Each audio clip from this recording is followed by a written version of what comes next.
Hey guys, Duelist Satellarknight here. I'm doing an updated deck review on my Satellarknight deck. I've made a few changes, so let's get started. Okay, for the monsters, I run 3 Satellarknight Deneb. The reason I run 3 Deneb is because it's your main searcher. It doesn't get as cloggy as it used to for me. I've modified this deck quite a bit. It's highly helpful, and it's a 1500 attack monster. You're gonna need that sometimes against shitalls. Next, I run 3 Satellarknight Altair. The reason I run this, you have a Vega or something in the grave, bring it back. You have a Deneb in the grave, bring it back. It's highly helpful. 1700 attack, pretty good. It's really helpful against some Clifford monsters too, because sometimes they cannot overpower that. Then you got 2 Vegas in my deck. I run 2 out of 2 now. I used to run 3.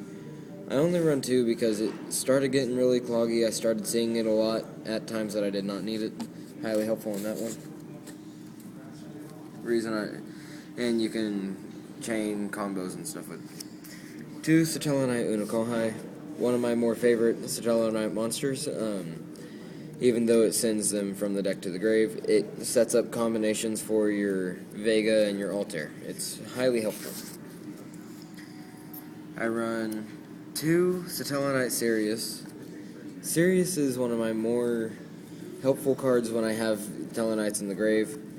It's really helpful when it comes to that because you send 5 back, even extra deck monsters, and then you draw 1 card. Really helpful for draw power and getting monsters back in your deck. I run 2 Satellarknight Alson. The reason I only run 2 is because it's one of my more cloggy cards, but its effect does 1,000 when it's summoned. Anyway, you could even book a moon it, flip summon it again, and do 1,000, but you can only do 1,000 once per turn by this card's effect. I run 2 Honest.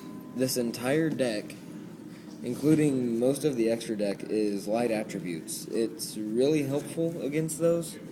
Well, against dark attributes and stuff, or any other attribute, because someone can attack your light attribute. You can easily overpower their monster with Honest, and you can even discard 2 if necessary. Now for the spells. I run 3 Reinforcement of the Army. Pretty much, you don't get any monsters in your first hand, but you have 1 or 2 of these, or all 3. That's happened to me before. You can add Tellarknights from your deck to your hand. It's highly helpful in that manner because you can go from a really crappy hand to a really good hand. I like using this card a lot, mainly because of that. Run 3 Mystical Space Typhoon. The reason I run 3 MST is back row is really heavy in this format. You can, and also get pendulums off the field when you're against a Clippert deck. Highly helpful in that part. I run 2 Night Beam for the same reason as MST when it comes to back row, but it only works on face down spells and traps. But if you do that, well, if you destroy their card, they cannot chain it. So like you destroy a compulsory evac, they can't chain it to send your monster back to your hand. It's really helpful. I run 1 Book of Moon, considering that's the most you can run in this format. But it helps out with Deneb and stuff like that. Or your opponent can bring out a really good monster like Judgment Dragon. Use the effect, Book of Moon JD, it goes face down. It's not technically a Judgment Dragon anymore, its effect destroys itself. Really helpful in that part. Pot of Duality. I only run 1 because it can get cloggy, but it also helps out with the consistency of the deck. But you also need to special summon, and Duality's effect will not allow you to special summon the turn you activate this card. I run 1 Soul Charge, one of my highly helpful cards when it comes to bringing cards back from the grave, because I can bring, like, let's say I have 2 Triver in the grave, bring those 2 back using Soul Charge, summon another one, those 2 go back to my extra deck and I can keep on looping them. It's highly helpful in that manner, even though I lose 1,000 for each monster I bring back. For my traps, I run 3 Call of the Haunted. Call of the Haunted is one of your more helpful cards when it comes to having Tellarknights in your grave, or needing to loop a Triver or something back to your extra deck by another Triver's effect. Plus, this goes back to your hand, and it only leaves the field if it's destroyed by spell or trap, or if the monster it's equipped to is destroyed. So if your opponent tributes that monster, or you tribute it or something, Call of the Haunted stays. Run 2 Fiendish Chain. It's one of my really helpful cards. I like using Fiendish Chain because my opponent cannot counter it that easily. I've had a couple opponents that can, but at the same time I have quite a few that cannot. And Fiendish Chain is one of my more favorite cards because of that, because it negates monster effects, plus the monster cannot attack, and it's the same as Call of the Haunted. If that monster is tributed or anything else that might cause it to leave the field, like overlay or something, this stays. But if it's destroyed, this leaves. So it's pretty nice. Good for Yuri of the Searing Flame. Yeah. Run 2 Satellarknight Alpha. Satellarknight Alpha is... The reason I only run 2 is because I don't have the third one yet. My girlfriend bought it for me yesterday. It should be coming in the mail between Monday and Wednesday of next week. I'll be happy when I get it. Hopefully my wiretap came in today. But this card is one of the most helpful cards you can have in this deck. It is your main negate card. Even though you lose a Tellarknight, you can have Tellarknight Delteros or something on the field.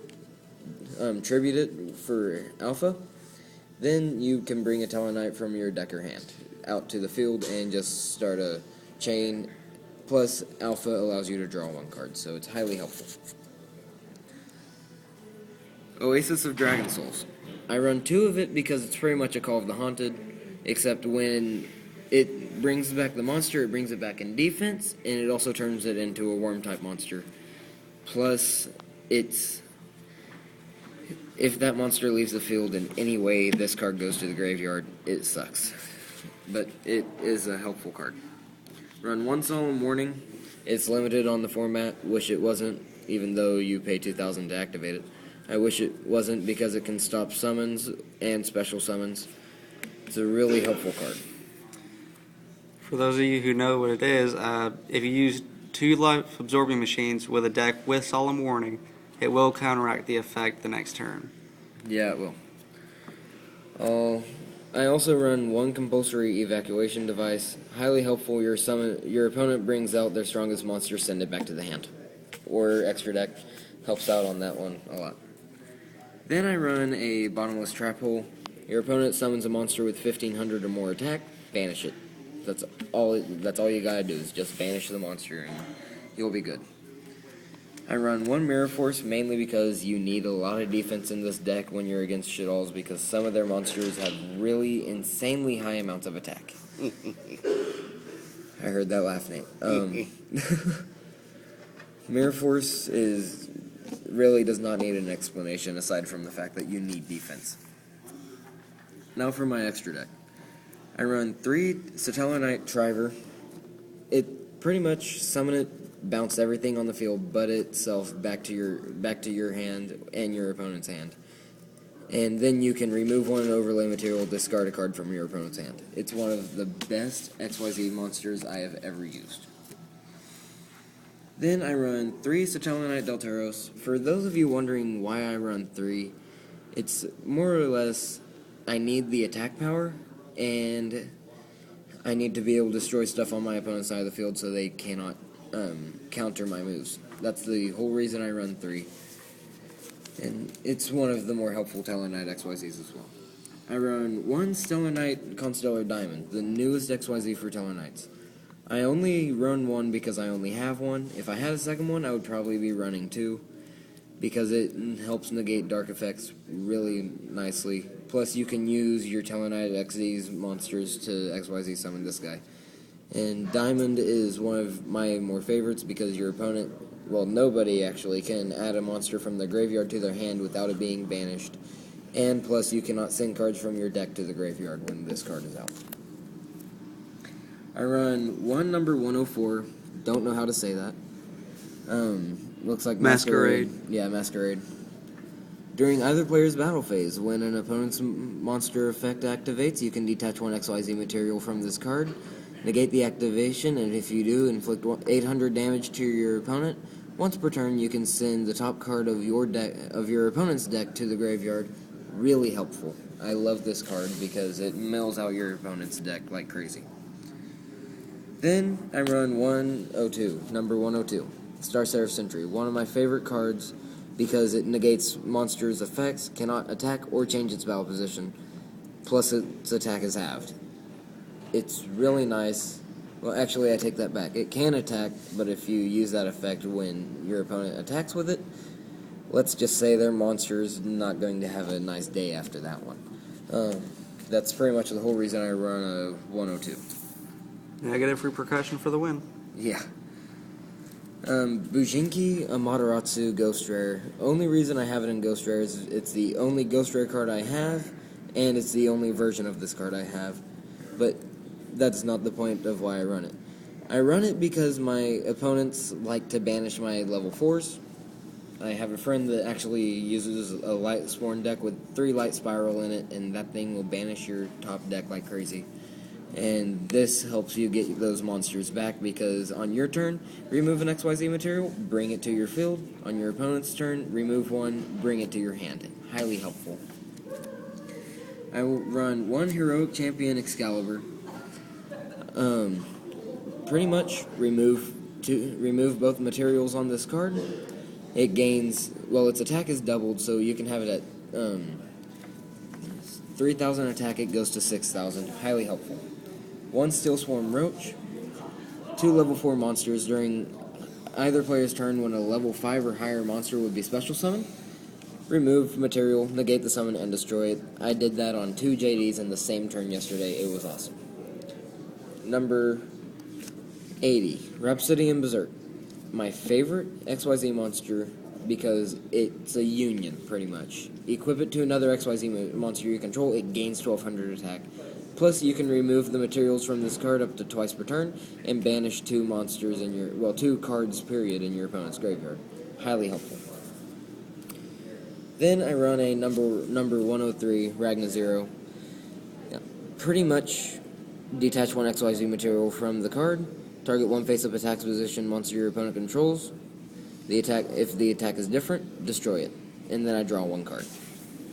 Then I run a number 39 Utopia, 2500 beater, 2 level 4 monsters, attack negator. Whole reason I use it.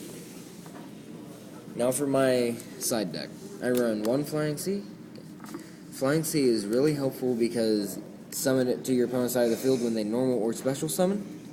They cannot XYZ summon, so it helps out against Utopia decks and mirror matches. I love using this card. Then I run a 3rd Satellarknight All-Song. I have 1 in my side deck because there are some times when I do need to run 3 in my deck, and that mainly is mirror matches, so I like using this card a lot. Satellarknight Beetlejuice, pretty much, reason I run it, summon it, target a Satellarknight in your grave, tribute this card, add that Satellarknight to your hand. That's all it does. Then Satellarknight Procyon. When it's summoned, discard a Satellarknight monster and draw 1 card. Draw power, pretty much. Constellar Belt. It will allow you, it makes it to where the activation of light monsters' effects cannot be negated, so it helps out really well against those decks with skill drain and stuff. I actually went against a skill drain deck this morning, and I won because of this card. Satellarknight Alpha. Your opponent's, the Satellarknight monster equipped to this card gains 500 attack, and also it is unaffected by your opponent's card effects. But if you control a non-Satellarknight monster, this card's gone. Breakthrough Skill, negate effects.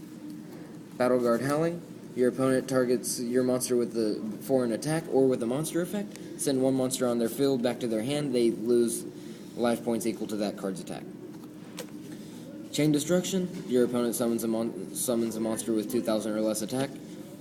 Destroy that and all cards in your opponent's deck and hand.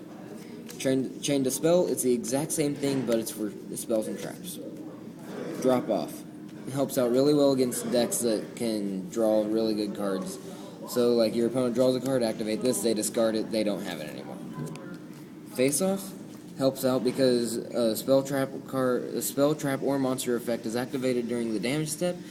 Negate the activation and destroy it. Let me finish this. Light of Intervention. stops Ghost Trick decks completely. That's the whole reason I run it. Mirror Force, defense. Torrential Tribute pretty much helps out against attacks. And thanks for watching. Please like, comment, and subscribe. And don't forget, Satellarknights are the best.